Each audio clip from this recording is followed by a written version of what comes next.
I find that a lot of people that are steadfast in their resistance to vaccines, they also believe in a lot of other questionable things. Mm-hmm. It seems like these things get lumped into these groups of things that they don't trust the government about. Right. Yeah, I think that's probably true. Yeah. That's what sucks about having a sketchy government. It was interesting. So, I said, we need to hear from the Centers for Disease Control more and the Surgeon General. Now they're starting to speak out. But, the people countered that, say, well, part of the problem is people don't trust their government. And I say, well, that's true of some. But I think most people, if we had a, more visible public health force out there, people would listen to it. Well, I think that what you're talking about in terms of these poor neighborhoods and these parasites getting into people's system and affecting cognitive development, and what was the other one besides chaga? What was it? Toxocariasis was the one that affects cognitive development. And the fact that there's actual cures for these things too. I mean, that I estimated in a paper there are 2.8 million African Americans living in poverty with toxocariasis.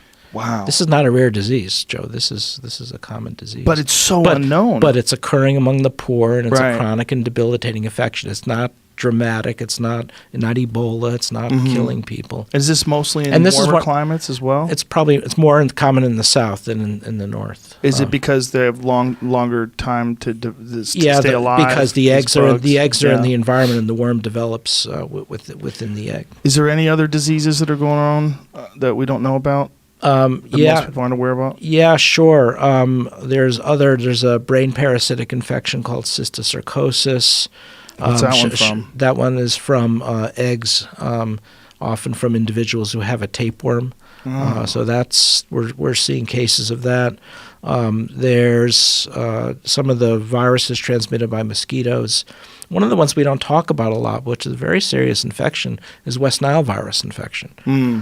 That's got very high rates of not only encephalitis, but also one of our faculty members, Christy Murray, is showing very high rates of depression and other neurologic debilitation for. And that's another one we could probably use a vaccine for, but there isn't the market incentive to do it. West Nile virus does come up, though. At least that's discussed in the news and people are aware of it. Right. I knew it as soon as you said it. Right. But there's no vaccine. There's no vaccine, but there could be. What is it? There could be. Sure. What's holding it back? What's holding it back is lack of market forces, lack of financial incentive for the pharmaceutical companies to take it on. So there's an extremely large investment to develop something along those lines? That's is that right. What it is? Yeah, I mean, vaccines are, from an investor's perspective, a tough sell because, there's a possibility. First of all, you need many years of clinical trials. It can sometimes take 2 decades from the original conception of a vaccine to actually going through clinical trials. So the hookworm vaccine I've been working on, we've been doing it since the 1990s.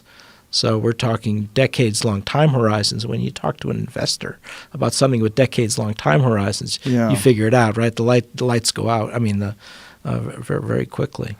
That's where it gets gross, right? Because this is all we're relying on these private businesses to invest money to cure a public health issue. That's right. That's right. That seems kind of crazy. Well, so in response to that, what happened was after the Ebola fiasco in 2014, where we didn't have an Ebola vaccine in Guinea, Liberia, and Sierra Leone, a group of individuals came together at Davos, the World Economic Forum, and including the Gates Foundation, and they developed this concept, which an organization called CEPI, the Coalition for Epidemic Preparedness Innovation, to incentivize biotechs and pharmaceutical companies to embark on diseases of pandemic potential, like Ebola, like Lassa fever, like MERS coronavirus infection. And that was great, but the problem was they didn't address these poverty-related diseases. So those of us who are working on poverty-related diseases are still kind of on the outside looking in. It just seems like having everything managed by private companies that need to have some sort of a financial incentive to attack these diseases. That seems like a crazy way to deal with health crises. That's right. And so what I've recommended is, I said, that organization, CEPI, is great for what it's doing, but we need another mechanism. What I've proposed is that since these diseases are so common among the poor in the G20 countries, these are the 20 largest economies, to put together public sector funds for that purpose.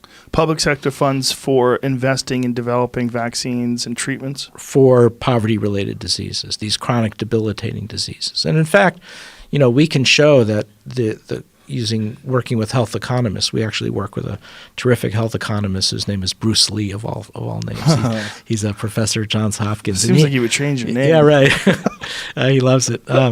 And he's been able to show that our vaccines are not only cost effective, they're cost savings, meaning that they're economically dominant, that they'll actually save money.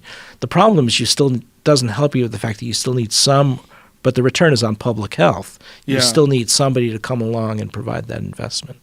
Yeah. So so what's happened is our technical ability to develop vaccines has outstripped our financial instruments that we have to do it. So I get a stream of young people in my office wanting to go into global health. I mean, the commitment for this next generation. I know they get a lot of bad press, but my impression is this next generation, their commitment to public service is at an all-time high. And they say, Dr. Hotez, I'm all in. I'm going to go into global health.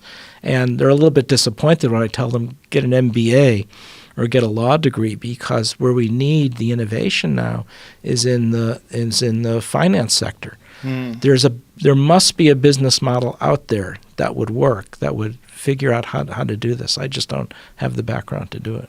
It just seems like once the momentum is in the corner of this being handled by the private sector, and that the private sector has to develop these vaccines and these treatments, and they have to do it with some sort of a financial incentive. If they don't have a bucket of gold at the end of the rainbow, they're not going to take a ride. That's right.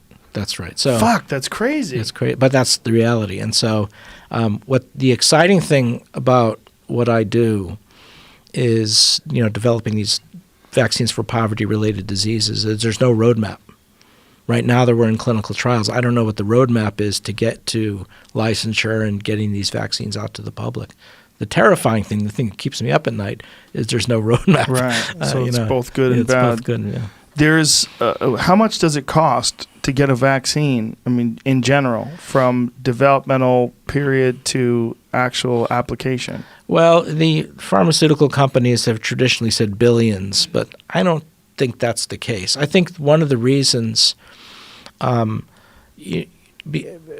doing that is because they're also recovering their R&D costs. They're putting money into R&D right. that they charge in order to, either make a profit or at least stay even. So, for instance, the cervical cancer vaccine, the HPV vaccine, that, when I last looked was $420 for the 3 doses.